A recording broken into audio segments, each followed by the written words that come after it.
All right, we are live again. Welcome back to Wealthy Conversations. I'm Kamari Ellis, the Finance Rebel.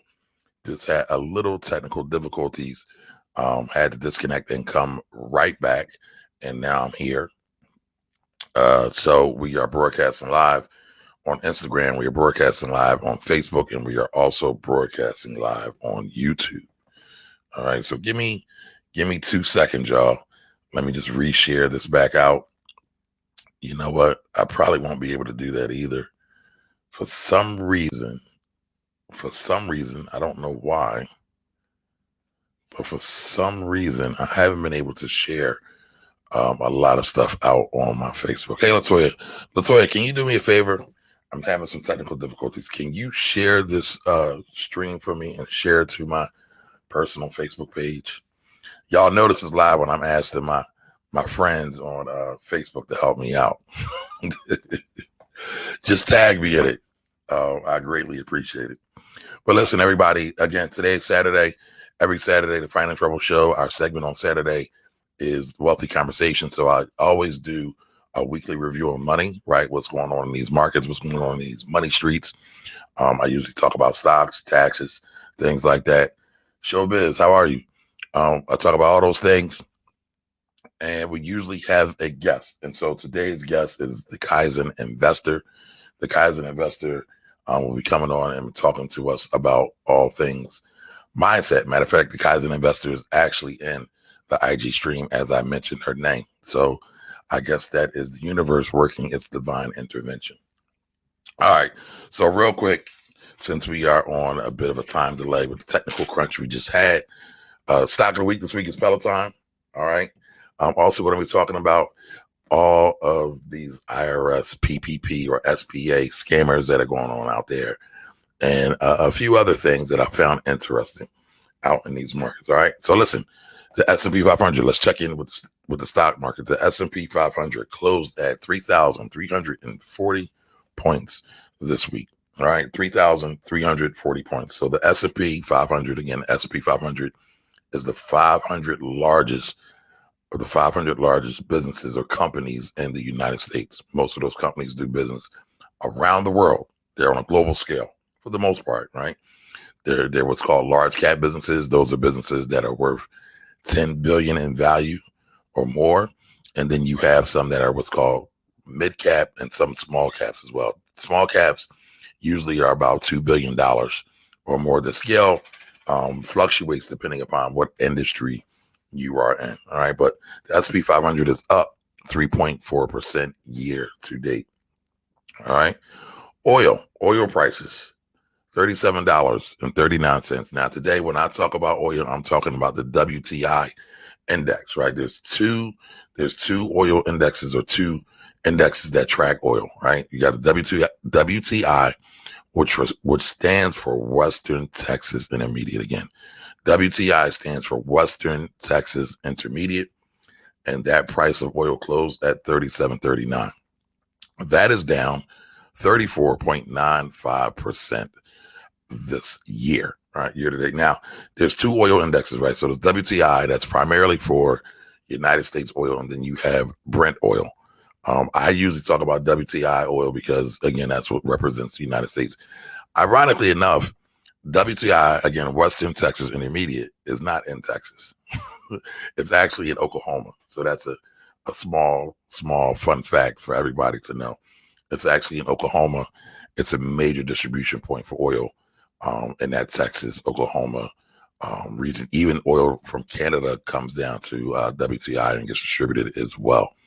Now, the thing about oil is, with the fall of oil, we've also seen the fall of gasoline as well.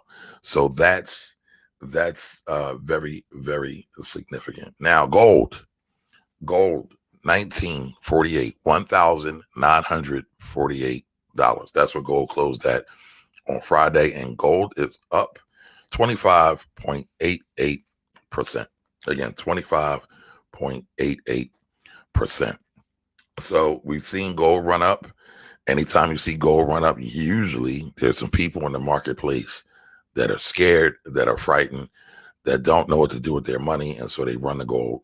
Anytime there's problems in the market, you can go back, I could cite various times when we've seen gold run up, right? We saw gold run up in that whole '08 crisis, '09 crisis with the Great Recession. We always see gold usually pop anytime there is some type of geopolitical issue. And when I say geopolitical issue, I'm basically talking about wars or skirmishes or some type of fighting, right? Between countries or factions of people who are organized to fight. All right. And even back to um, I'm trying to think about Iran. Iran with the Shah of Iran with the oil shortage. This is back in the 70s. We saw oil spike. What happens usually with oil usually jumps up along these times. Matter of fact, in '08, I don't know if anybody remembers in '08 when oil jumped to like $150 a barrel, right? $150 a barrel. Gasoline, I believe in California was up to $5. I know here in the Philadelphia area where I was at, I think it was $3.50, almost $4. I almost died that year, y'all. Gasoline was so expensive.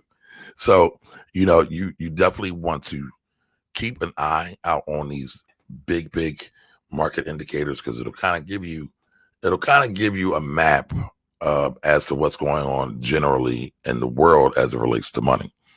We see the stock market still going up and gold still going up at the same time. It usually doesn't happen that often, right? But when it does, it really lets you know that people are really, really confused. All right. So listen, I don't have it with me right now, but I used to do a thing called my Black Book of Money and Wisdom. And so that's just where I write down notes. Like I'll see something that might give me a thought and I usually write it down, or I might hear something or see something and I write it down and I usually share it with the audience. And so I lost that or misplaced it because I had a flood earlier this year. I don't know if any of y'all remember that, but I had a flood this year and I had to kind of pack up everything real quick and move it. My water heater broke and it flooded out my whole office. Actually flooded out my whole basement, right, in my home office. So I packed it up and I found it again. And there was some really, really good stuff in there. And so I was really, really happy to see it. But one of the things I saw in there today was a saying from somebody. I can't remember the quote directly, but what they were saying was the money that we have in your pocketbooks and in your wallets really isn't money at all. It's really time, right? Because it takes you time to make money. And every time you spend money, you're spending your time. Remember that every time you're spending your money, you're spending your time. So if you really want to get to becoming freedom or becoming free or financially free, you have to think about how to best spend your time. And I would suggest that you spend your time getting your freedom, spend your money to get your freedom. And what I mean by freedom is being able to do what you want with your time, go where you want with your time, and spend your time however you want. All right. So instead of spending your money on things like materialistic things, right? Spend it on something that can give you more money to buy those materialistic things. Spend that money on something that can, again, give you time freedom. All right. So that's my Black Book of Money and Wisdom. All right. So that's the quote today from there. Now, on to Tesla. Excuse me, not Tesla. Tesla's just been on my mind all week because of all the market run up and everybody's been talking about it and wondering if they should sell their Tesla now or not. That was actually a call I got from my son earlier this week asking me about Tesla. But talking about Peloton killed it this week. Peloton had great sales this week. Here, I want to show you something. So basically, Peloton had earnings this week, or they released earnings. Anytime all publicly traded companies have earnings calls or have to do earnings, they have to release their earnings, basically how much money they made every quarter. So 4 times a year, all your publicly traded companies tell you what they made. It's like a report card, right? It's a report card for stocks. And so Peloton crushed it this week. I mean, if any of you all watch the Black Wealth Project, which comes on every Sunday at 7 p.m., it's myself and the Black Wealth Project team, my brothers from By the Hood, Corey and Jimmy, along with the Kaizen Investor, Courtney and Tracy Real Estate Tracy. Jimmy and Courtney are like Peloton fanatics. They're Peloton fanatics, but they get their exercise in, and both of them also own the stock. So kudos to them. They saw something that many of us didn't see. I know I wasn't looking for it at all. But again, Peloton crushes estimate, Wall Street estimates. I want to break down this headline real quick, right? So it says Peloton crushes estimates as sales surge 172%. Expects strong demand to continue into 2021. All right. So when they say sales surge 172%, right? And when they say crushes estimates, there's a bunch of people out there who are called stock analysts or Wall Street analysts, and they cover all the companies that are publicly traded, or just about all the companies that are publicly traded. And they give forecasts and they let you know if they think the stock is going to do good or do bad. Again, those analysts tell people if the stock is going to do good or do bad. Typically, those analysts work at companies like JP Morgan, Morgan Stanley, Bank of America. I'm trying to think of some other big ones out there, but they all work there. Some are independent as well. But then again, they give estimates, and all the news coverage covers those estimates.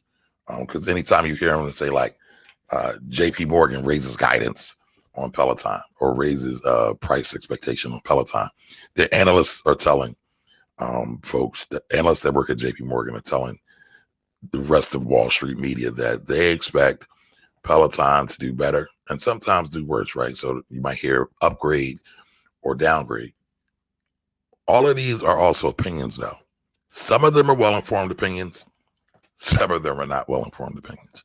All right. I am not really big on following analysts because while they do take time, while they do put the work in to like call the companies, follow the companies, be on all the reportings, the earnings calls, ask plenty of questions, they don't really get it right more than anybody else. They don't really get it right more than your average everyday investor like you or I.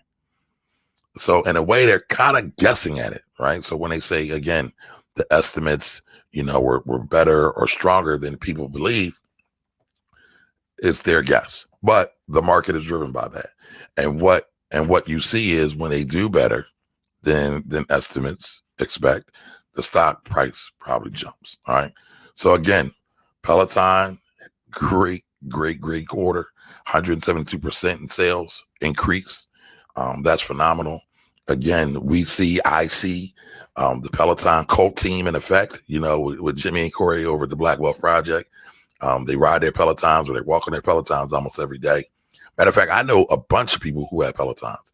It really is starting to become cult-like if it's not already cult-like already. But they've been killing it.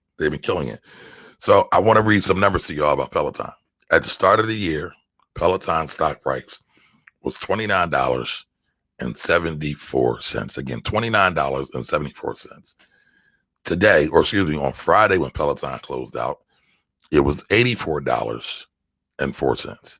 So can anybody guess the rate of return or how much the stock price has increased year to date? Anybody want to take a guess? Trey Snatch, how you doing? Lee's Famous Cheesesteaks, thanks for joining in. Appreciate you all. Mr. Reed, thank you for joining. Now, while y'all guessing, I'm waiting for the results. I'm going to do it here real quick.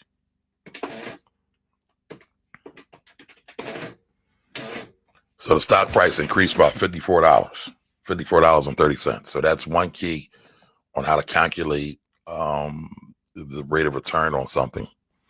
All right. Now, while y'all figuring that out, because I want to see at least some guesses in the chat, that's one piece of the component.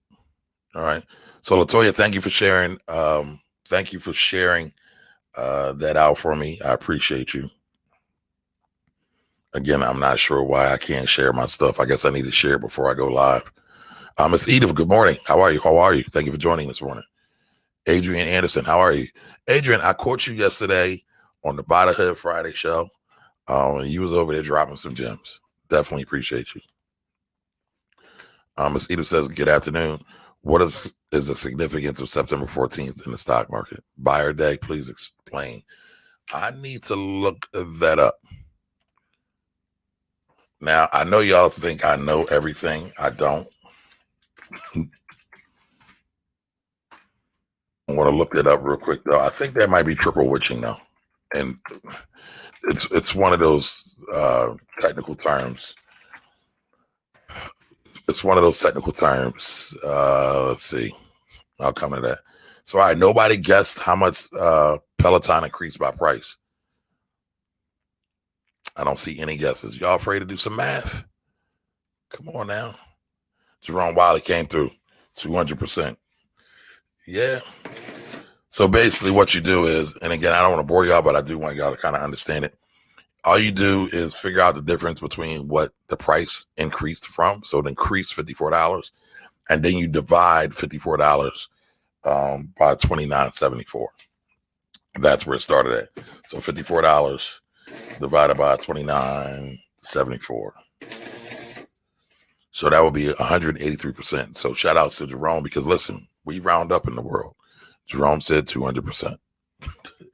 So Peloton is killing it. So y'all just heard me mention gold is up roughly, what's gold up? 25%, almost 26%. Oil's down a negative 35%. The S&P 500, basically broad market, is up only 3%. Peloton's kicking everybody's butt. Everybody's butt.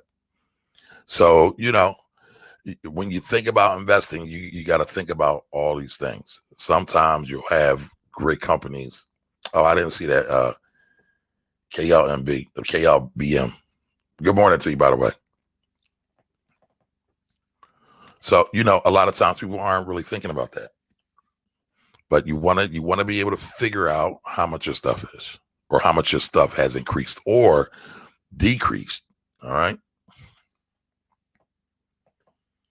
I'm trying to figure out Yes, Latoya says September is the worst month for stocks. Typically, it is the worst month for stocks, but you'll see all kinds of things. Listen, just because something happened in the past does not mean it will happen in the future. It's just like your life, right? You are the authors of your life.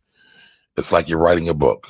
Every chapter is different, and you all get to determine what you're writing in your chapter on your page with your pen or your pencil, based upon the actions you take, based upon the mindset that you have, in order to write those words on your page, right? And so what I'm talking about is overall, who is the author of your destiny? Who's the author of your destiny? All right. Good morning, Mark. My Wichita folks. I might be coming out there in October. I ain't sure yet, though. Good old back to Kansas. Maybe I could find Dorothy and Toto while I'm out there. I might be showing my age. I might not know that reference. All right, so listen, Peloton's crushing it.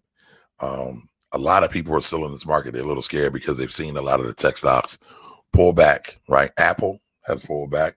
When the split went through at about $125. Last time I looked, Apple was $115. I wouldn't be scared though, right? You're going to see market pullbacks. Again, I'm seeing a lot of these overnight stock market guru celebrities coming up. Folks, they never talk stock market a day in their life. They've got great big followings, right? People are following them. They don't know what the hell they're talking about. But it's all good. I am glad that people are starting to become encouraged in the market. It's one of the greatest wealth creation tools. However, what I am a bit fearful of, just to be totally honest with you all, is that many people are going to run into the markets. They're going to buy something. They're going to see it go up. We're going to have a correction, and that's going to stomp folks out. And so they're going to be paying attention to the short-term blips instead of focusing on the long-term potential opportunity for gain. And there's a big long-term potential opportunity for gain. On average, the stock market typically increases about 7% every year on average. Now, I know y'all might be saying, well, 7%, that's not that much. But listen, remember, the stock market is for your separate money, right? I know a lot of people are promoting trading, right? Full-time thing. It takes a special person to be a trader. Your average trader loses money.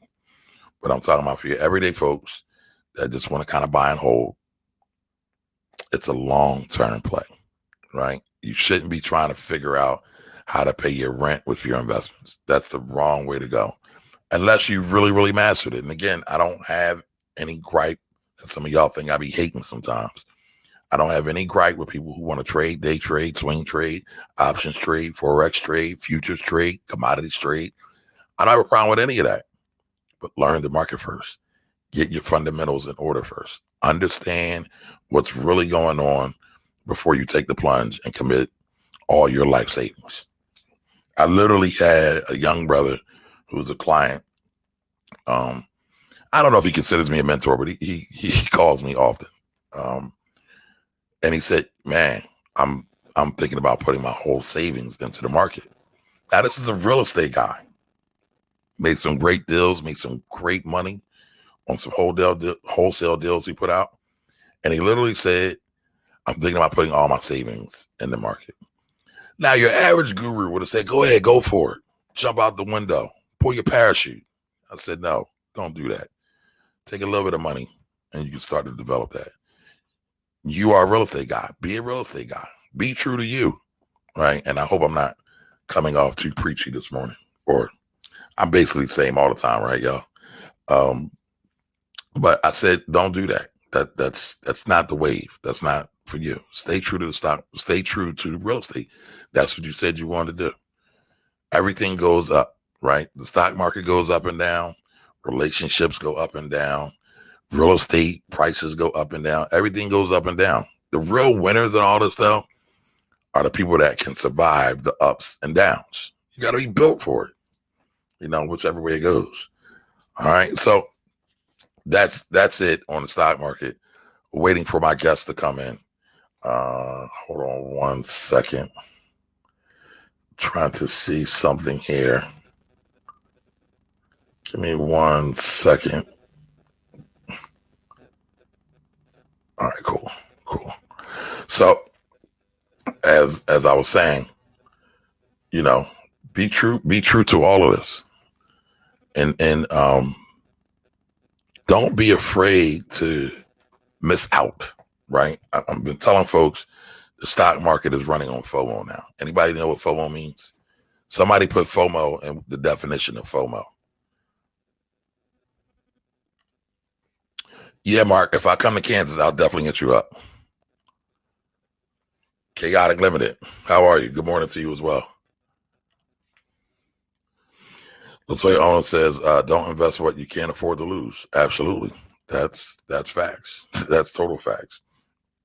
And again, a lot of us, one of my homeboys, one of my dear friends that I grew up with, used to play the lottery, still plays the lottery, right? But I talk about the lottery all the time because I see people chasing lottery tickets, right? This great time to get an outsized gain, to get some free money, and they're not really missing, or they're missing the true opportunity to educate themselves. Investing is not gambling. It's not gambling at all. All right. Investing is being astute on what's going on and making an educated guess, so to speak. So hold on 1 second. I'm going to bring Kaizen on. She's on the wrong platform though. Give me 1 second. I don't see you. No, I know what it is. I know what it is. I had technical issues and I had to switch gears. So I know exactly what it is. It's my fault. So my stream got messed up. It did. My stream got messed up. So I had to end my stream and I had to start all over again. And switching, I did not send you the new stream. Yes, I just sent it to you. But you're looking fabulous this morning.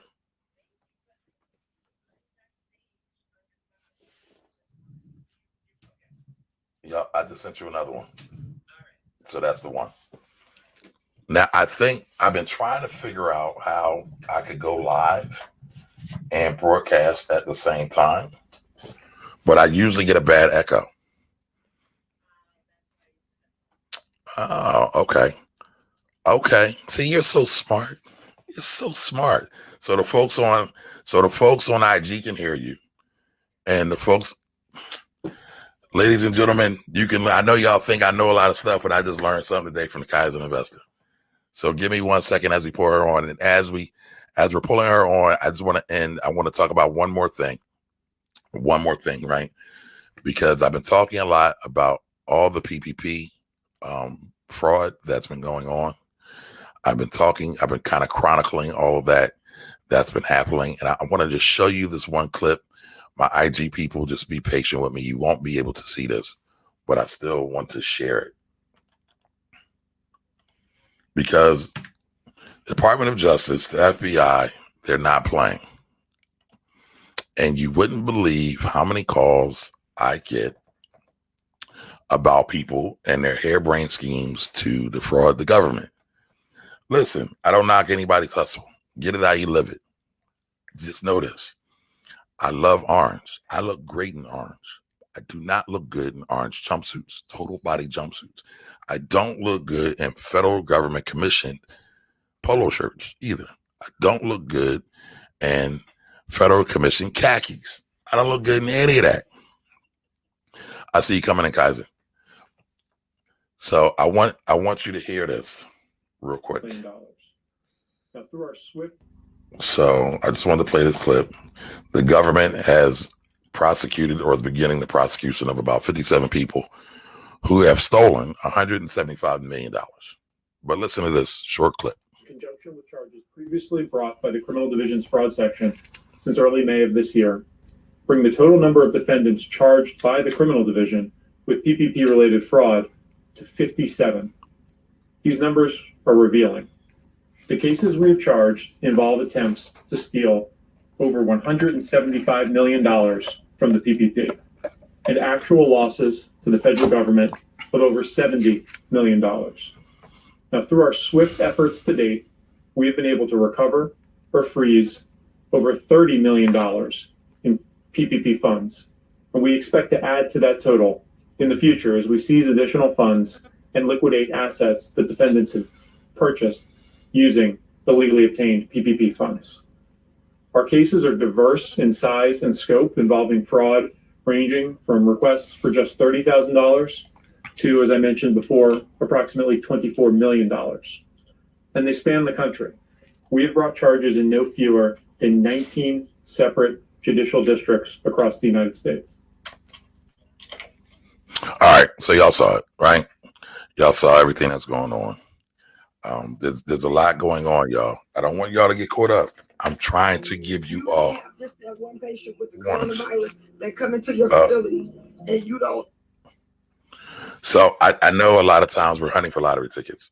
Many of the reasons why we commit crimes is because we're looking for a lottery ticket. Just to be honest, and again, that's no judgment, right? I'm be totally honest with y'all. My family spans the gambit. I got everything. I grew up around everything. All right. I done seen it all. I've been around it all. I'm not going to incriminate anybody by saying, listen, it gets real, y'all. And going to visit people, I'm going to say this, right? When people go away, when, they get behind the walls, we might say, or they go up to the mountain, as we might say sometimes, it affects everybody, right? There's a cost to it. There's a financial cost to it. There's a time cost to it. There's an emotional cost to it. There's an overall cost to it. Please, please, please. There's plenty of ways to get money out here, like real money, like good money, not chump change, not minimum wage. By the way, there's nothing wrong with making chump change and minimum wage. Everybody got to start somewhere, but you don't have to take these penitentiary chances going after these funds. All right. There is, like I just saw, right? I talked about Peloton. Peloton sales are up 172%, right? For the last quarter. Peloton was an idea. It started from a stationary bike and people giving classes. How many trainers that are out there that could do something similar? They might not be able to do it at the same scale, right? But we have seen a big uptick and the rise of the celebrity personal trainer. Mm-hmm. If that's something you're into, if you got a little bit of personality, you got a little bit of swag, you got some style, right? You might not have all four, right? But you might have one of them. Just use that and accentuate your overall value. Okay. People are looking for somebody to help them in any stage of their life, whether it's be to organize their homes, to clean their homes, to clean their cars, to wash their clothes, to teach them how to do taxes, to teach them about taxes, right? I told you I'm going to drop a course. People want to know about stock. I'll probably drop a stock course sometime soon too, right? People want to learn how to do hair. Some of the biggest channels out there on YouTube are hair channels. Look at Kaizen Investor's hair today, right? She's laid, y'all. Makeup's beat, all right? It looks great. So listen, don't let the so-called system and what the naysayers say keep you down.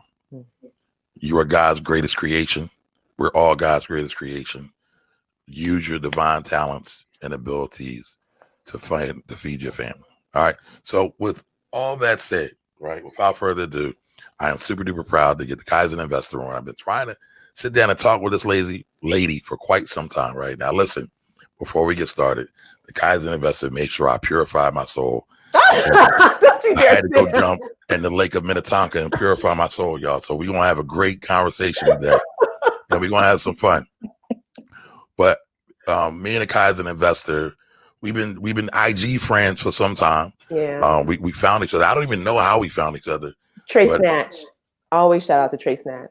I don't think, Trey. Yeah, I think it was Trey. And Trey was on here earlier. Shout out to Trey. What it do, King? That's his favorite line. I love that line.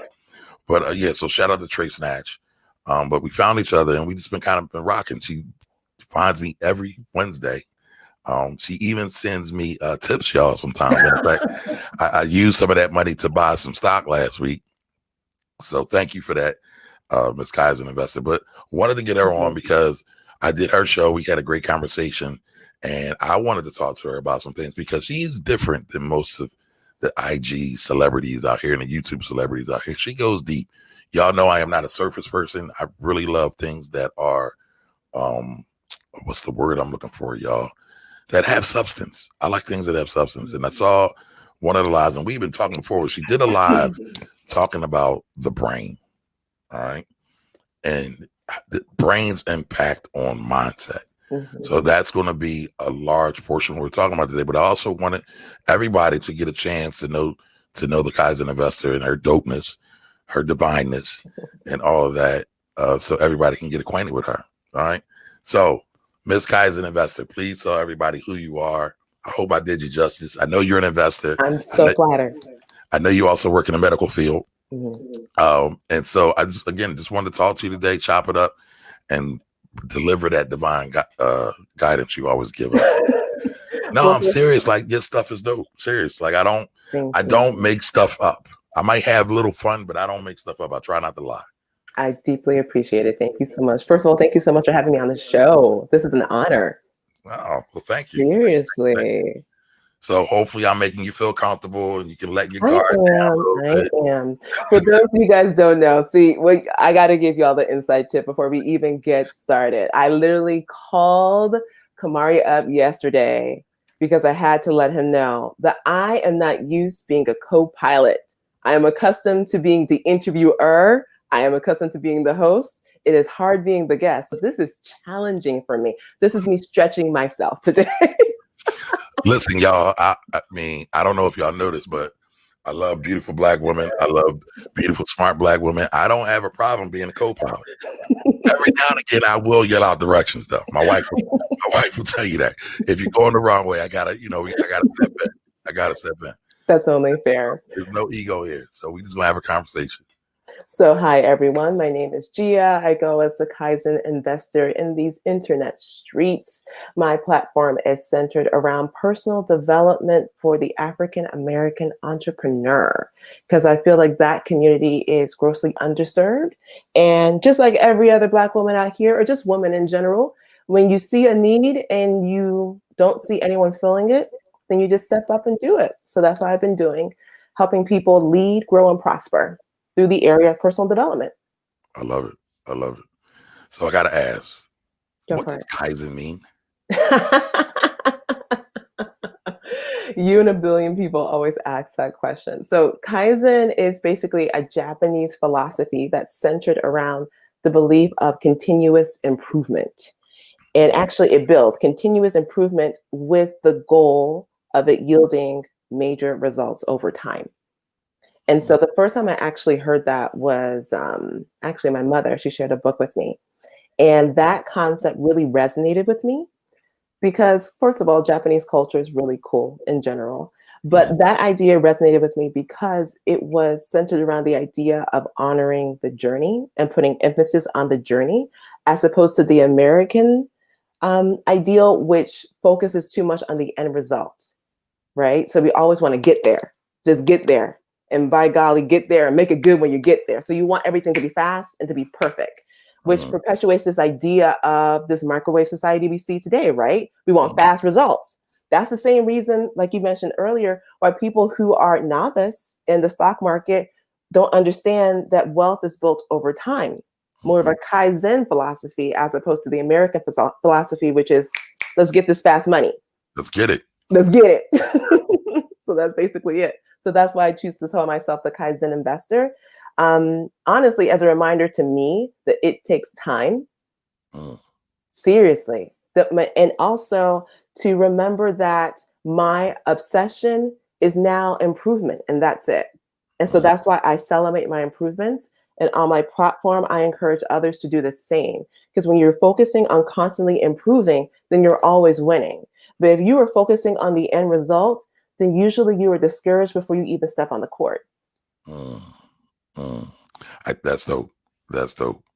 Now, what was the book your mother gave you that inspired you to name yourself the Kaizen Investor? I have no idea. I don't remember. It was so long ago, Kamari.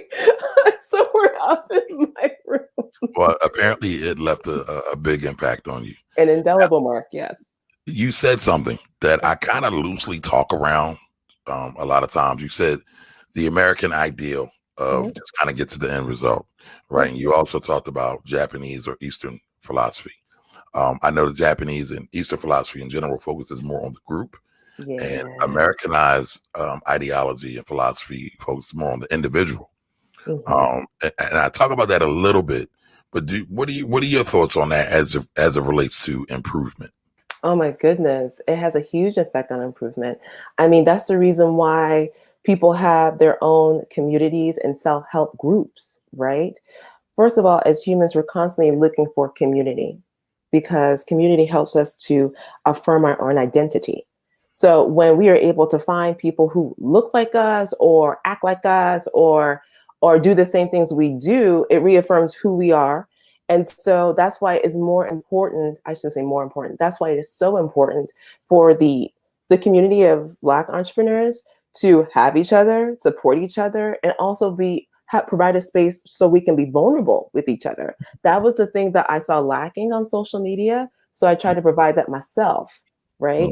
Because a lot of times, let's be honest, this is how it is. It's all a highlight reel, right? We post our wins. We post our wins. We post the bag. It's great.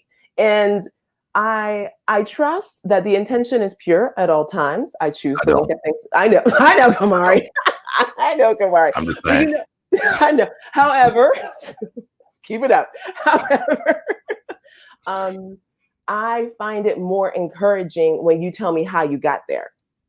See, everyone tells me, hey, I got the bag, but you didn't tell me the road you took, how you got there. And I'm not talking about, oh, I did training. I want to know, okay, what did you do when you lost on your money in the market that day? How did that make you feel? How did you work past that?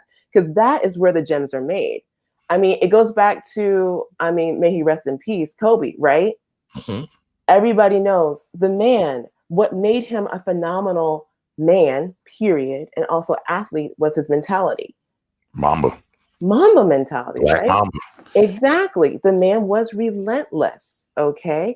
Now, how did that come about? It wasn't because he had straight wins. No, he had losses. But how he perceived those losses, how he grew from those losses is what made him the man that he became and that we respect. And when you notice that there is a theme, all the people that have acquired or have achieved major feats in their lives, it all links back to how their mind was made up. Their mindset. And I know in many ways you have to be careful with that word because social media throws that word around so much that it loses its impact, right? The depth of what it is. But when you look at it and when you think, mindset, all it is what we perceive to be and what we perceive the world to be around us. And if you're able to manipulate that and understand that what you can be and what the world is around you is more than what you recognize now, then you can honestly be limitless. Mm. So, yeah. No, I love it. I love it. I know we've kind of had this conversation loosely, right? My community is a Black community that rocks with me. I know for the most part, your community is a Black community that rocks with you. Majority. I know what we do is out of a love to see us as a community do better. And oftentimes I always talk about mindset, not from the woo standpoint, but from the standpoint of the things that we intake, right? I say we are what we eat, we are what we read, we are what we see, we are what we listen to. And I feel like a lot of times the things that our community listens to are a lot negative or largely negative, not because of the community's fault. Some of it is because we do have choice, right?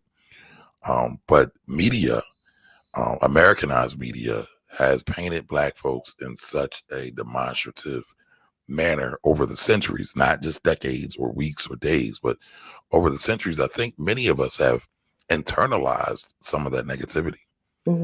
I don't know if you agree or not, but how would you say we could kind of flip the script and get rid of some of that negativity so we can change our mindsets and see how we can take our own lives, our own destinies in our hand, very much like Kobe, very much like a Black Mamba mentality? Because, again, I forget the guy he was in the gym with. I can't think of the basketball player, but there was a basketball player that Kobe saw that was coming. They were warming up or practicing for the playoffs. Kobe saw this player coming into the gym. He went into the gym first.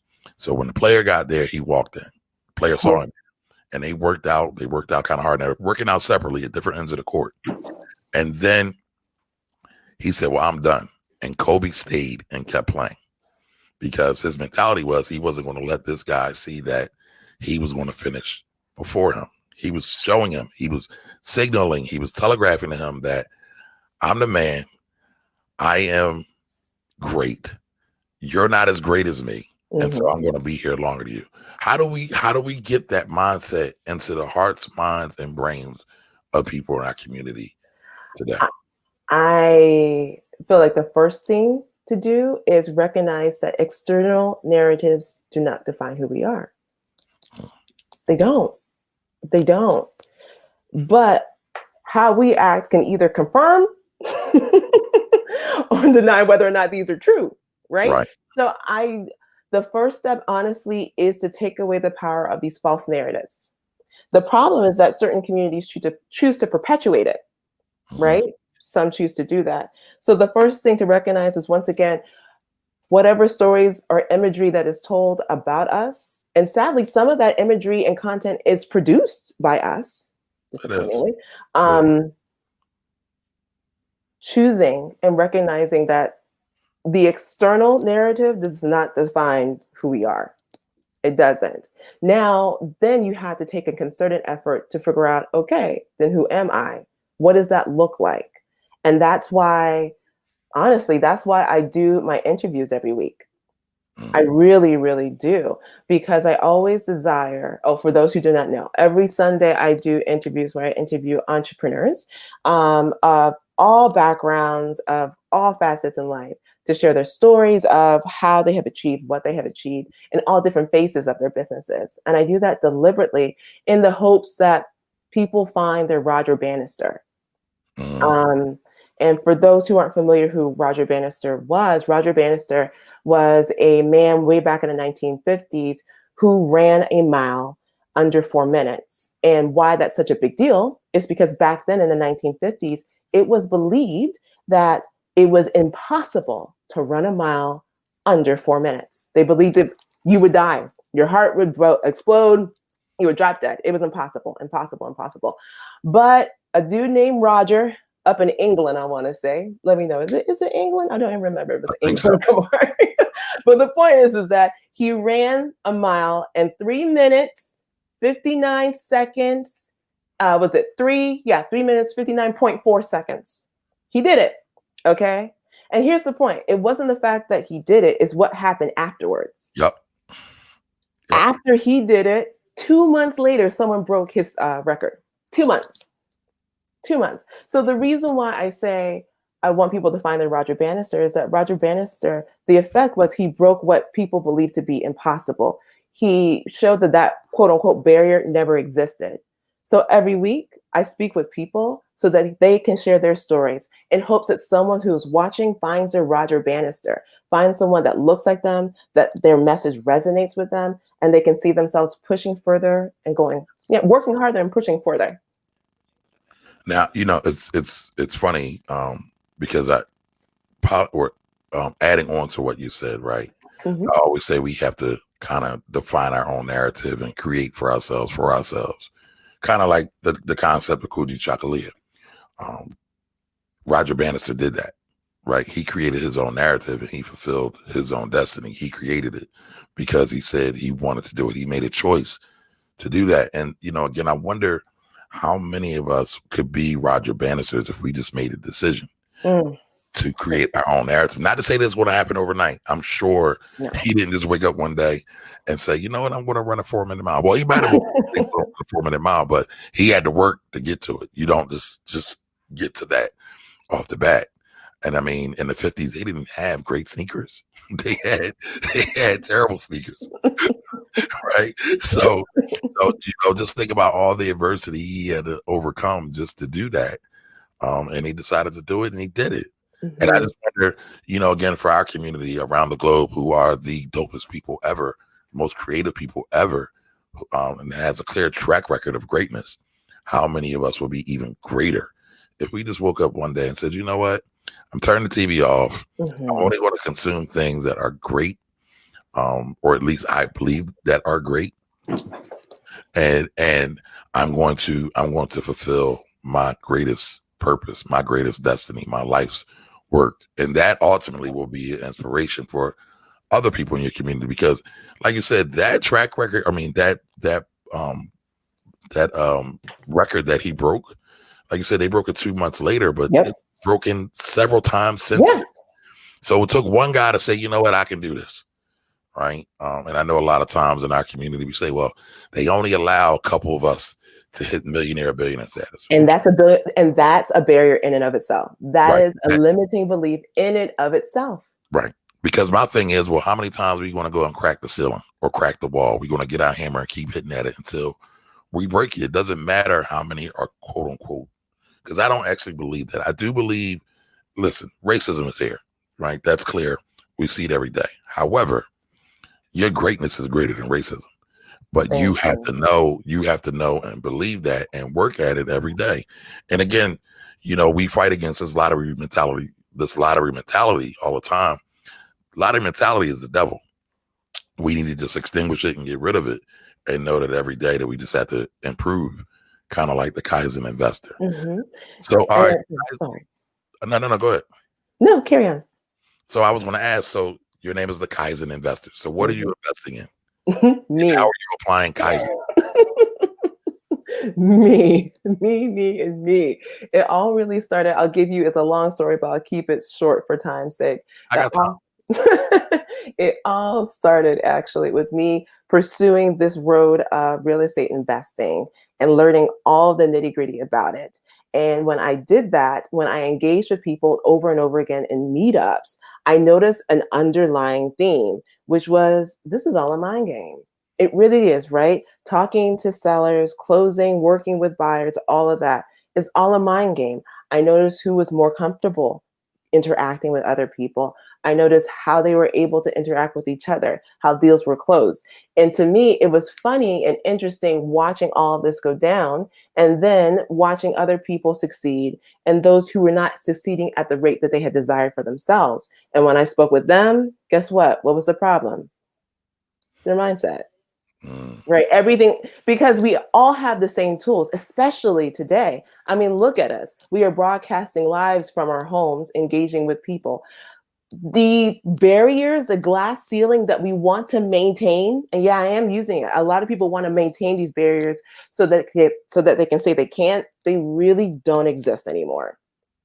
Sorry, they really don't exist anymore. I know that sounds harsh, but lying is mean. So I speak truth. I choose to speak truth. Truth is love. Sometimes it hurts, but truth is love. So how can we push harder and go further and break these mental barriers so that you can continue to grow and flourish? And it's interesting because in the space of personal development, for the longest time, within the African American community, it was basically under, what's the best way? Okay, I'm just gonna spit it out and clean it up. It was basically under the church, right? Because you have two worlds. You have the world of motivational speakers, right? And just a brief little history of motivational speakers. You had your Bob Proctors, your Jim Rohns, your Zig Ziglars. All of them were white males talking to white males about white males things to encourage white males. Nothing wrong with that, because that was back in the days where you were hiring these speakers to speak to the corporate community. And back then in the 1970s and 1980s, it was a largely white male community. Yep. Once again, I'm not knocking it. I'm just saying what it is, people. Okay. So go from there to now where personal development is more mainstream, which is fantastic, but it is still lacking diversity. And also, because it's lacking in diversity, it makes it a little bit challenging for the message to hit our community as deeply as others. Now, thankfully, Les Brown came on the scene and Lisa Nichols came on the scene, and they changed the game, and they have been my gateway. Oh, please carry on. What are you saying? No, I said Michael Beckwith. Oh, sorry. Yes, Michael Beckwith came on the scene, and they've changed the game in helping for us to be spoken to, which is fantastic. However, I believe that there is still more to be done, right? Because you can have this area of motivation, right? Motivation is fantastic. Motivation speakers get you motivated, right? But what sustains you, right? You get revved up, you're ready to go, and take your job, you're ready to go and quit your job, you're ready to go and get started in whatever. What will sustain you is much more than motivation. That's when I come in. That's when the Kaizen Investor, that's when the Kaizen philosophy comes in, which is how can we develop the tools, systems, and create the resources for ourselves to sustain the work that we are not motivated to do. But I guess that comes down to your why, right? What's your why? Why are you doing whatever it is you're doing?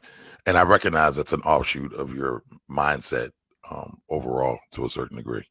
But again, it seems like, everybody gets revved up, like you said, but then nobody wants to complete the work. Yeah. And I get it. Because one of the things that I've come to accept is that the 80-20 rule is real in everything. Which if nobody's familiar with the 80-20 rule, just means that 80% of your results will come from 20% of your effort. And you can apply that in many, many ways or facets. We just lost our IG connection. So I'll get that started in 1 second. No worries. But many of us, so talking about 80-20, right? So the 80-20 rule, even when you look at traffic, most of the traffic on roads goes over 20% of the roads, or excuse me, 80% of the traffic goes over 20% of the roads. Again, if you look at your clients, 80% of your clients or your best paying clients usually will come from 20% of them, or 80% of your revenue will usually come from, let's say, 20% of your clients. And so what I've also found, or at least from my anecdotal research, is that 80% of greatness comes from about 20% of the people. And I don't know if that's right, wrong, but that's just my impression. And then we talk about things like the 1%. And again, we know about structural inequality, and there's a lot of things that are wrong. However, it seems like there's always someone or a group of people who are able to break through that quote unquote 80-20% narrative and become part of that top tier group of people. Like you said, it usually comes through or comes down to mindset, and just sheer work ethic. Yeah. I I call it working smart. Oh, go ahead. No, I call it the yes and mentality. Mm, That's what I really call it. When you say, once again, you just said, yes, does racism exist? Yes. Does economic equality exist? Yes. And right. honestly, that is the real differentiator from who makes it, who's going to push through, and who's going to sit and decide to be a victim. Right. It's very, very simple. So you have the yes and community, and they are a select few that do acknowledge that, yes, challenges do exist. And if there's a challenge that exists, then let me suit up for the challenge and keep pushing. Right. Right. It's really that simple. However, like you said, many people aren't willing to be committed to the cause, committed to the work, developing the self-discipline, having extreme accountability, because those things aren't sexy. No one wants to talk about that. Like you said, nobody posts their L's, right? No one posts their L's on social media, where oftentimes the real gems and jewels, the real sexiness is really in the L's. Yes. If you really think about it, but only a few select people, I think, will actually find that sexy. But I think if more of us found that sexy, we could find more of those jewels and gems and start putting those jewels and gems into work for ourselves. Big time. Big time. And the most interesting thing about that, though, is that the people who do recognize and hold accountability, self-discipline in high regard achieve more and get more than others who do not. Right. However, those who do not are always complaining of what others have. Yes. And it's a never ending cycle. Yes. But, at the end of the day, you have to choose ownership. And what I mean by ownership is I'm not talking about physical things or anything like that. I'm talking about owning what you are going to do and who you're going to be. Owning your space around you, owning the mindset around you. I can only be around certain people. Now, listen, I'm an only child, right? Put that out there. I don't know if y'all knew that. So, and I'm not your typical only child, right? I'm not a spoiled brat, right? But I'm okay with being by myself. And not to say that relationships aren't necessary, because they absolutely are. But sometimes you had to be willing to be by yourself and walk the path alone in order to get done what you need to get done. And I think that that's one of the gems that I always kind of took away, because, I have a great group of friends, childhood friends that I grew up with, like 20 of us, right? It's very rare, very rare. I'm actually blessed for that. But even through all that, me being alone, right? When we would get into fights, I never had a brother I could go get. I had to fight my fights on my own, or a cousin or something like that. I had to fight my fights on my own. And I think that's just developed a resilience in me that, listen, I don't care if I lose now, because I'm going to win eventually. If you right? Oh, I love that. So you might beat me down, you might beat my butt, but I'll be back. And this ain't over. You might think it's over now, but it ain't over. I'm coming back. And I'll be better when I come back the next time. But it's interesting that you say that about being comfortable by yourself, because if there's one thing that 2020 has forced majority of people to do, is actually sit with their thoughts. And I know. Some people Netflixed it out. They Netflixed it out, and internet traffic's up. Like, so I have a lot of clients who do a lot of e-commerce, and I'm saying, listen, when outside opens back up, things are going to change. I need you to get ready for that, because people are surfing right now. That's why you have versus battles. Yes. Like Brandy and Monica, they got over 1.2 million. You have Patty and Gladys that is coming up on Monday. Shout out to Patty, Team Philly. It's gonna be easy. I'm Team Patty too. Yeah, Auntie Patty. That's gonna be easy one. No diss to Gladys, but she's still on that midnight train in Georgia. But I'm betting our aunties and our mamas and our nanas will probably bug their kids to get online and get on IG and watch that, and that'll be another distraction. But folks, a lot of time won't be willing to necessarily spend that time with themselves. Mm-hmm. We tend to shy away from that. We tend to shy, again, in my opinion and my experience, we tend to shy away from the quote unquote what we consider woo-woo. Yes. To a large extent, right? We call it the church, right? Exactly. In the Bible, it mentions prayer and meditation. Mm-hmm.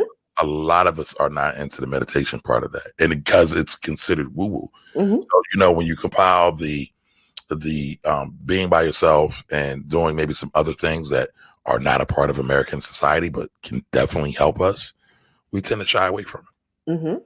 So, but I feel that the reason behind that is yet again because it has been presented in a way and shared in a way that does not speak to us in our culture, right? So when you hear, once again, personal development for years has either been a white guy in a suit telling you you can do it, which is great. Once again, it serves its purpose.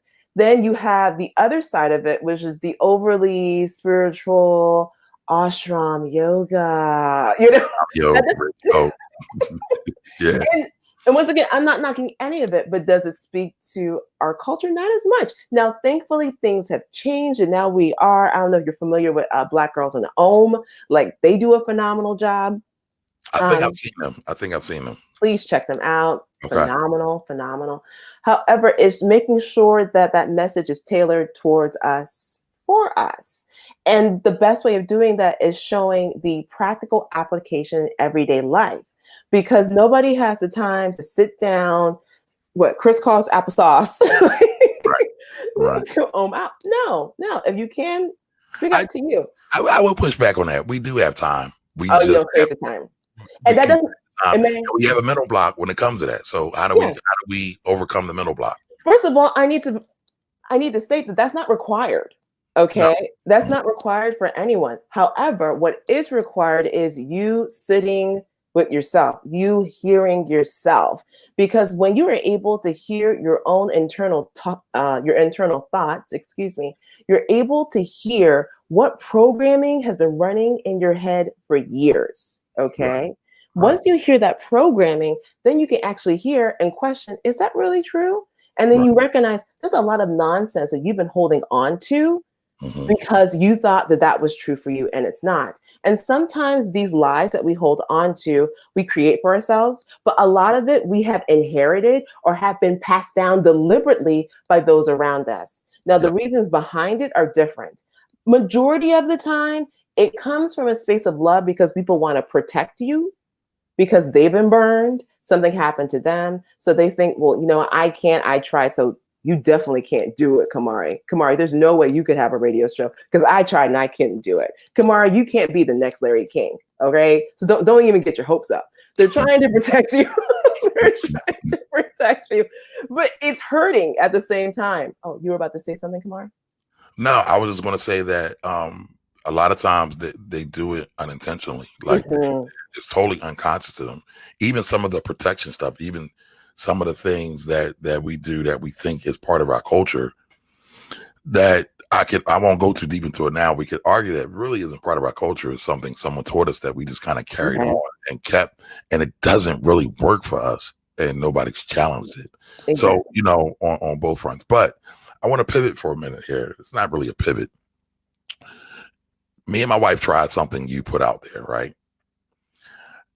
Left hand toothbrush.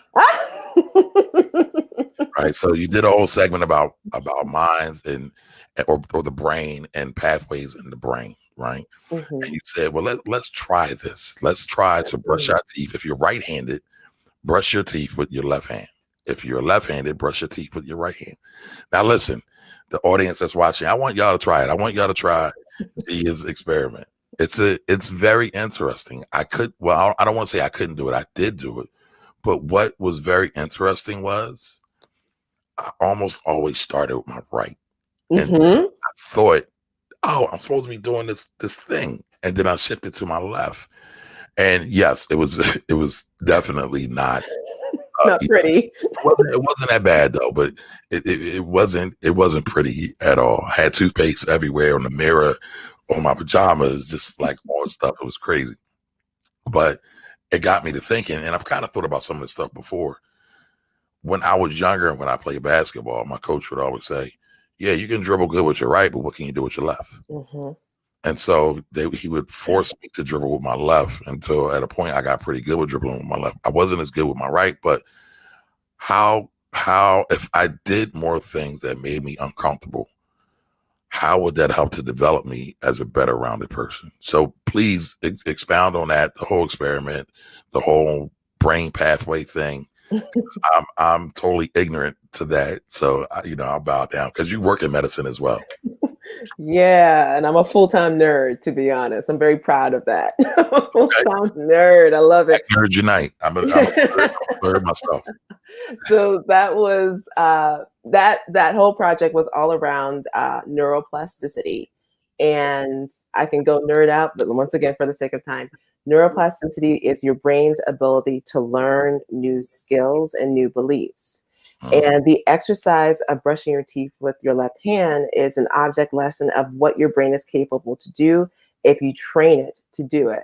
Your brain is only working really on two tracks. Either it is repaving a road or pathway or habit that you've always done, or a thought that you've always believed, or it is creating a new path that you wanted to create, and it will create that shortcut. So the reason why I had everyone on my live which was interesting, brush their teeth with their left hand, is to show you physically how it works. Because initially, brushing your teeth with your left hand is going to feel off. It's going to feel weird, especially, I shouldn't say left hand, but whatever is your non-dominant hand. Let me rephrase that, your non-dominant hand. Once again, the reason behind that is it feels awkward because you recognize that over the years, you don't have to think about brushing your teeth with your dominant hand because your brain has already created that neurological pathway, i.e. mental shortcut, right? So you don't have to think about it. It's less like us talking right now. I don't have to think about moving my mouth to speak because my brain has already created shortcuts. So now I do it with ease, right? We call that second nature. That's what it's called in layman terms, but those were just neurological pathways. So when we brush our teeth with our non-dominant hand, it is teaching us once again that, this takes time. Initially, it feels weird, but over time, your brain recognizes, Kamari's going to do this for a long time. So we need to create a shortcut because he's doing this all the time. And you'll see that over time because it gets easier. And for me, I can do it with my left hand with ease now. And it shocks me sometimes. The reason why I have people do that is it is an object lesson of how we can create new habits and break old habits. And your mindset and how you think is a habit. So if we are able to change these habits, we can change our mind and ultimately change the trajectory of our lives. So that's why I have people brush their teeth with a non-dominant hand. Those are bars. Listen, everybody, you're watching the Finance Rebel Show. Today is Saturday. This is our Wealthy Conversations. And if you've been tuning in, there's a lot of wealth being dropped in this conversation. So do me a favor, share this out with some of your friends, some of your family, some of your colleagues who you feel that could be better off by brushing their teeth with their left hand. Or be better off be better off developing a healthier mindset so they can do some of the things that you see inside of them, so they could attain some of the genius that they have inside of them. And listen, it's all going to take work. Yes. My mentor used to say the work is the work, and the work isn't over until the work's over, period. There's nothing else to talk about. And he was right. And only you can know what the true work is. No one else can truly tell you what the work is. So that was a great exercise. What are some other things that we can do to promote healthier brain health or healthier mindset to change mindset to a more positive standpoint? But before I answer that question, before we get there, I want to also share one more thing, which is the key. Well, actually, it probably all goes together ultimately, which is this. If you want to start changing your mind, we are visual people. So the first thing is to curate your IG feed. Be mindful of what you are consuming. Okay? Because Let me jump real quick. So not just IG, because we're on IG, Facebook, and YouTube, and there's a bunch of garbage on all of them. So curate it all. All of it. Okay. I always highly suggest to people, create another page. create a different page. You can still keep the Facebook page so you can see all of your cousins and your aunties. That's great. Create a separate Facebook page and create one so that it is geared about where you are going and what you want for yourself. Because humans, once again, we're visual people. So just as much as we believe and know, I shouldn't say believe, just as much as we know that a child is impressionable, we are too. Okay, we are impressionable. So deal with yourself according to knowledge. So create the environment for yourself by number one, providing imagery that supports where you're going. Okay, if you want to become a swimmer, make sure that you have tons of swimmer IGs of people who are swimming that look like you. All right. Like for me, one of my major goals, I don't know how I'm going to do it, but I'm going to put it out there and say it, is to do a triathlon, right?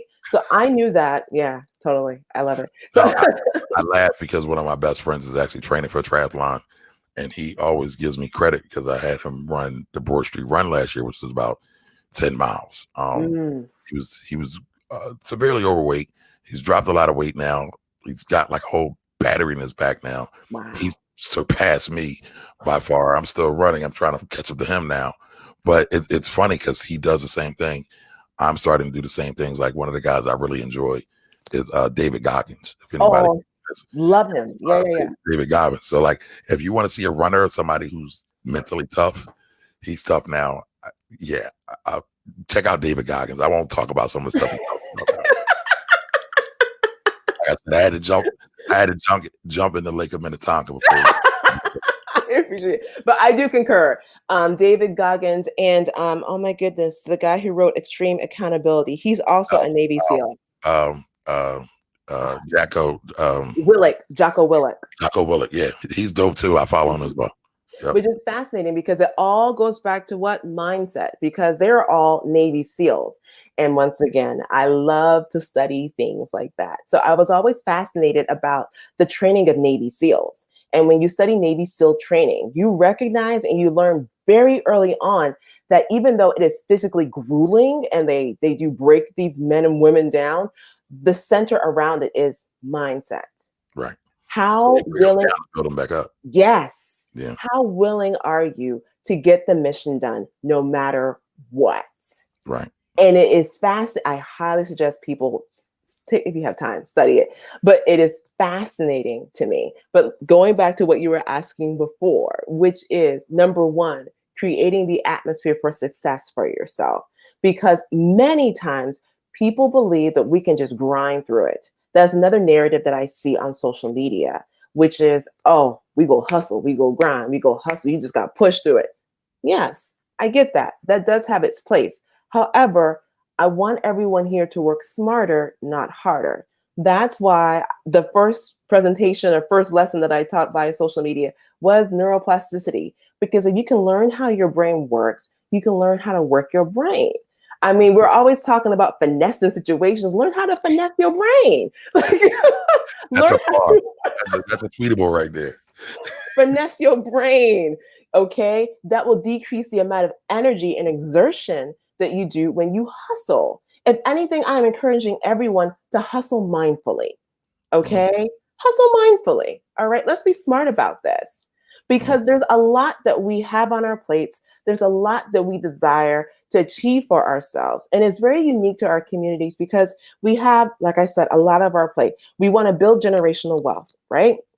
We want to end generational curses, right? We're doing all that all while taking care of our kids, trying to maintain our marriages, and maybe taking care of our elderly parents who did not, because of their own circumstances, care for their own retirement. So we are also financially looking after them as well. Then you tack on a business, right?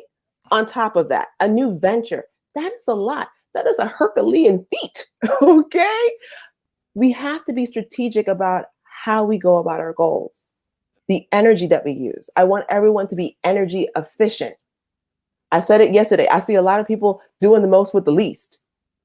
When we learn how our brain works, when we create these systems, it allows us to get the most with the least amount of effort.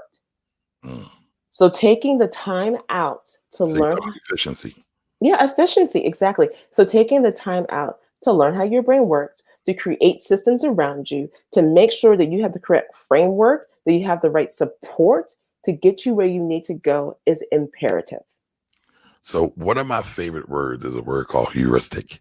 And Ooh, what's what that? you just broke down is heuristics, right? It's basically um, uh, shortcuts to get to what you need to do. It's kind of like it's the pre-programming of what you need to do, and how you should go about doing it, and doing it to the point that it becomes a habit. Mm, Yeah, process. I mean, it's a fancy way of saying process. I like that. I like Yeah, that. I mean, but it's funny if we want to talk about, if we really want to talk about racism, if we really want to talk about systemic and structural inequality, these are the things we really need to master. Hmm. Um, no, go ahead. I'm going to say something a lot of people aren't going to like. I'm going to lose some followers, but I'm okay with that. You know what I'm tired of talking about? Racism. I'm so tired of talking about it. And let me also premise So that let me ask you a question. Yes. Are you sick of talking about racism because typically it's from a defeatist mindset, or do you want a new way to talk about racism and how it can be defeated? Probably B, because the Right, the narrative that I hear all the time is how they are right. keeping us down. And if that is where you focus, once again, where your eye is focused is where your body moves to. That's All right. right. So I'm not walking around saying, oh, racism doesn't exist. I am fully aware it exists. But like I said earlier, I live in a yes and space. Okay. And well, what I was going to say, I was going to push back a little bit and say that you fought through a lot of things, and I don't know how far we can go into your background, but you are an immigrant as well, and so that comes with its own challenges as well. That you're like, what are you really complaining about? Because you have all of this, and I know many times we can't even have that conversation yet because we haven't developed. I want to say the neuroplasticity, right? We haven't. We haven't. And listen, that's not a diss, right? We all. One thing my mentor told me is that all flowers bloom at different times, right? Exactly. All right, but they still need water, and they still need fertilizer, they still need sunlight. And so, with all that said, it's my opinion, and I would love to hear your thoughts on this.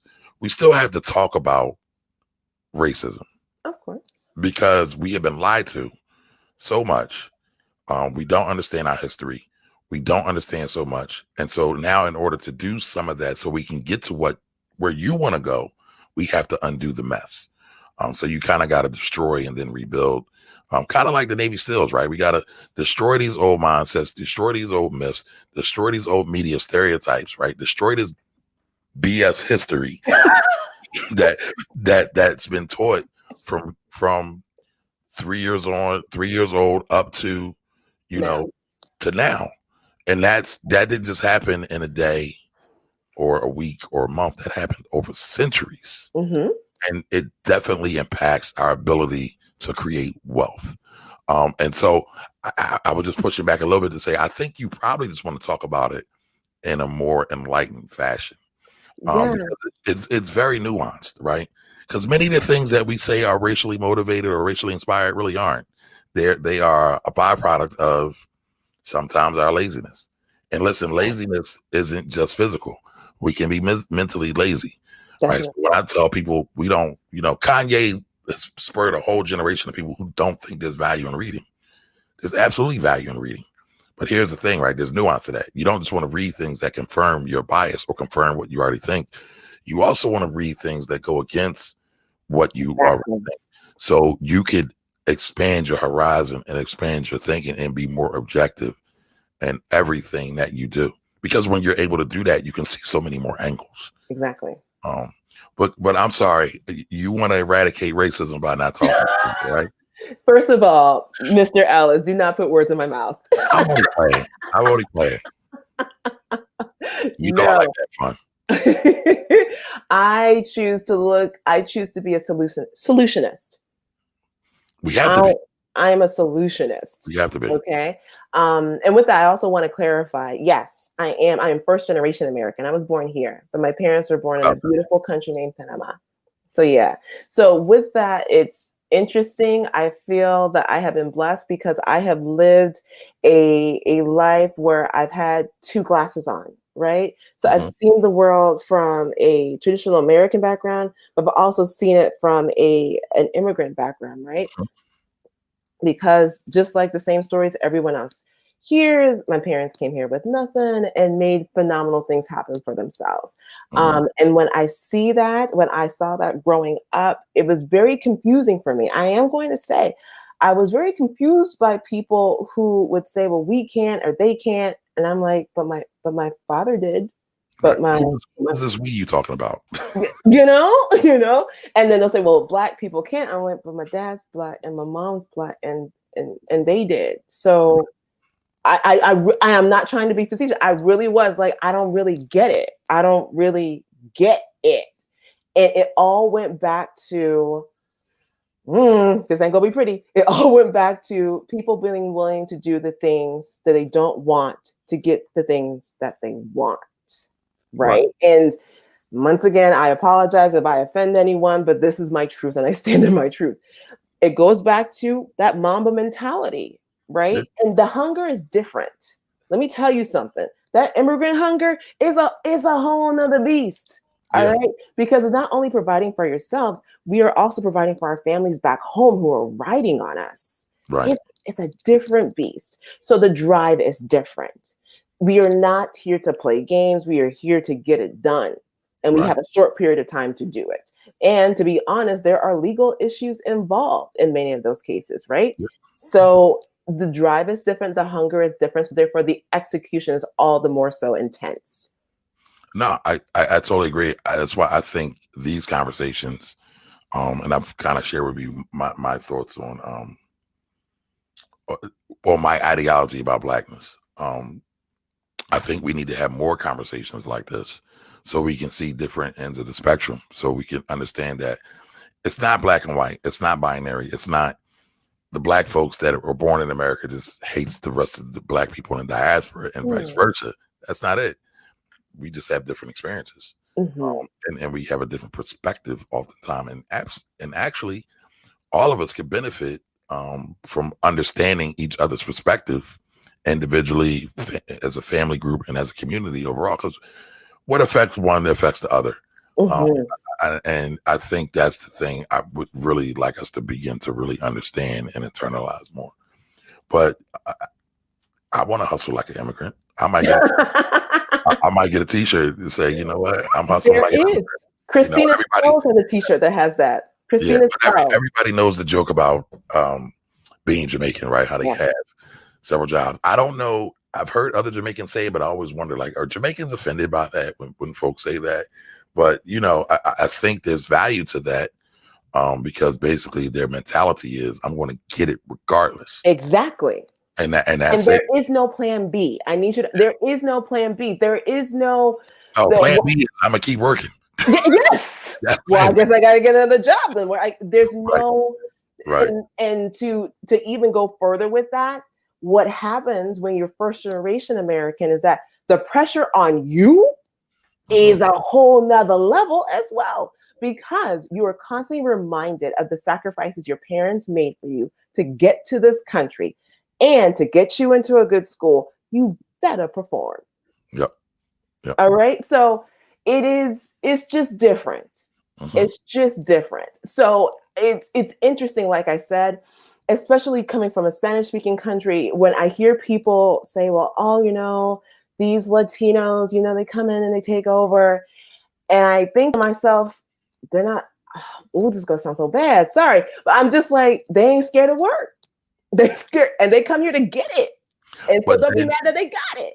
But then there's another dynamic at play, right? You, right, and I'm talking about from the world, you are not the stereotypical Latino. No, I am not. I'm only talking about black folks. I don't look like J-Lo. Yeah, you don't look like J-Lo. You don't look like Cardi.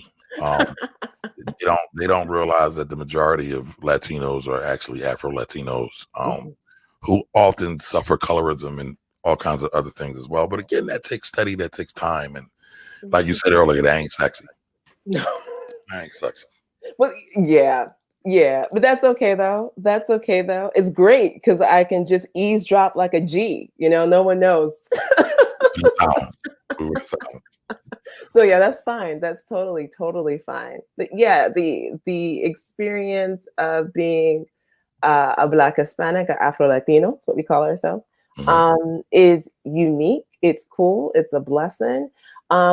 It's interesting because in many ways, I am fascinated by the fact that many don't realize that the African diaspora, the Black diaspora, reaches way further than North America and the continent of Africa, like in the Caribbean. People just think that. I'm just like, no, there's Black people in Cuba, there's Black people in Colombia.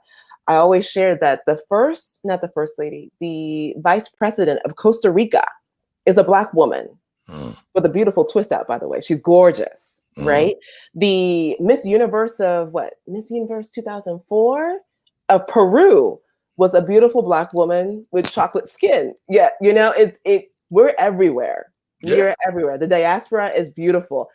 But at times when I used to be shocked about it, I had to remember that before this beautiful world of the internet, what we saw was controlled by someone else.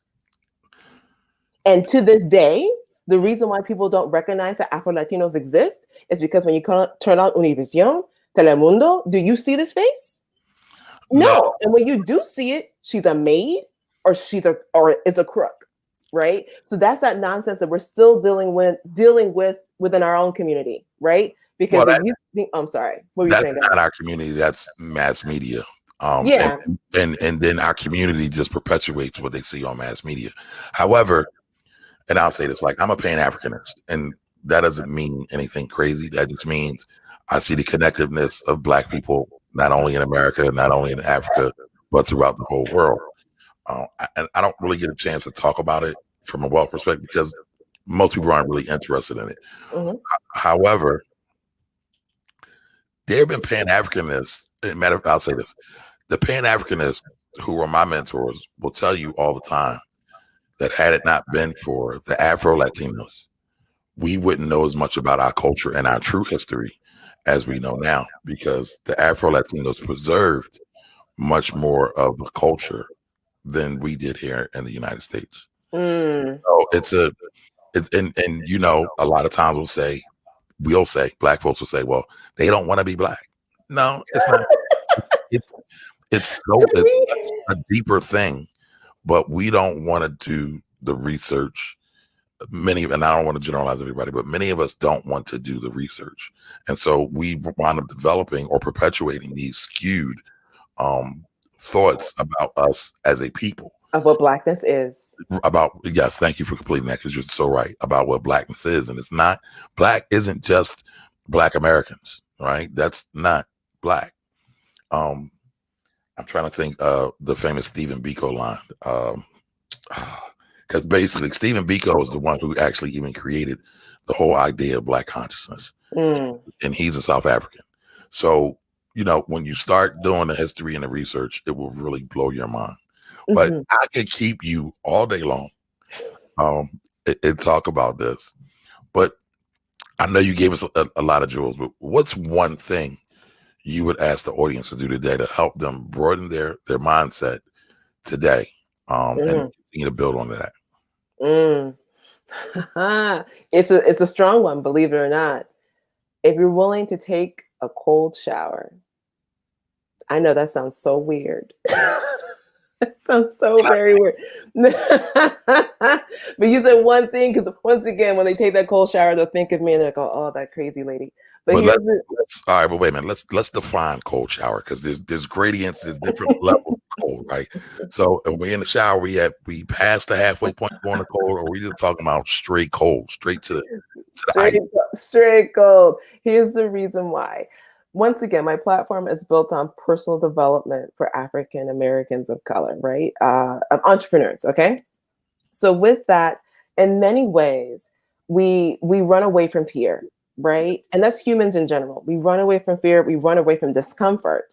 And so taking a cold shower, believe it or not, is an exercise of dealing with discomfort, right? Something that we run away from, something that we don't like.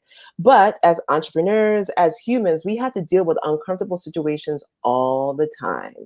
And so in order to basically strengthen yourself, one small physical exercise of taking a cold shower, it's powerful. And outside of the biological effects of it, the mental effect is this. It's simple. You accomplish one hard thing. Just stand there. You can take your hot shower, lather up. I know how everyone likes to do. But then after that, put that puppy on cold and just stand there and count to 10. Yes, you will scream. But here's what's going to happen to you. So we only 10 seconds of cold shower then. Oh yeah, 10-second cold shower. Here's what's going to happen though. You are going to recognize, believe it or not, it's not that hard. It's not. The initial 4 seconds is horrible. But if you can stand there, it's not that hard. And the reason why I encourage people to do that is once you recognize that's how life is. Initially, things feel horrible. The first time doing it, it feels horrible. It feels uncomfortable. But then over time, you recognize it's not that hard.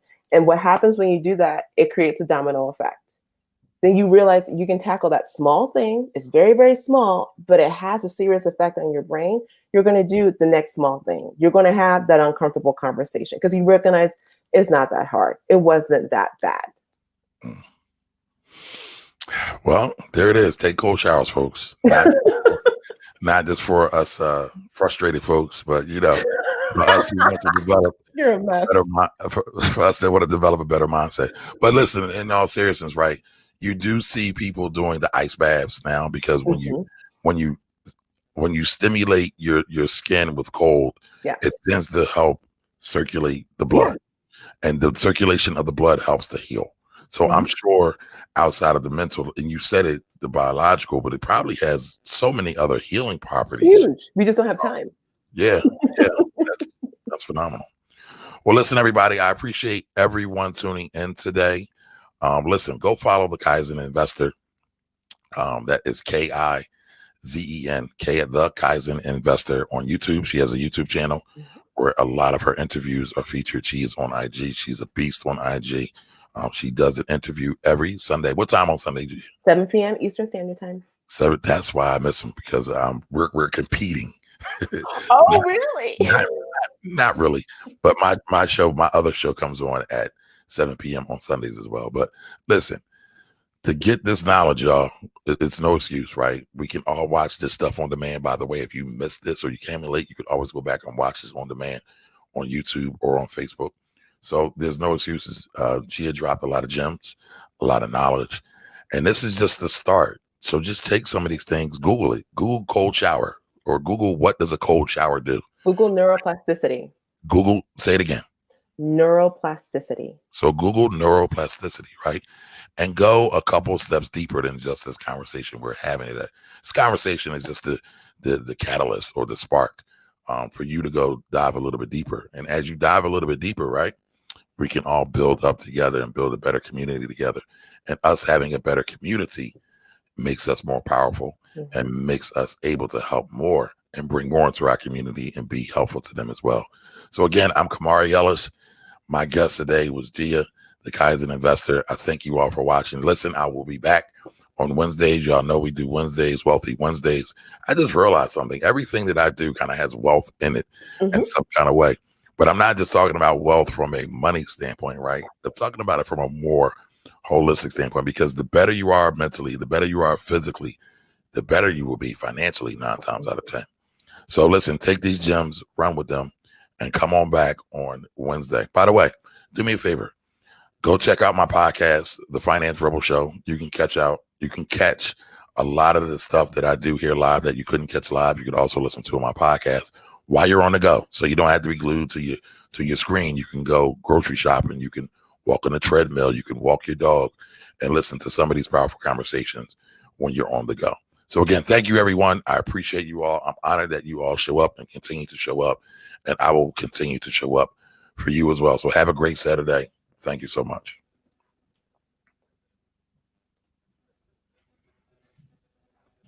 Why is it not working? There we go. See you, folks.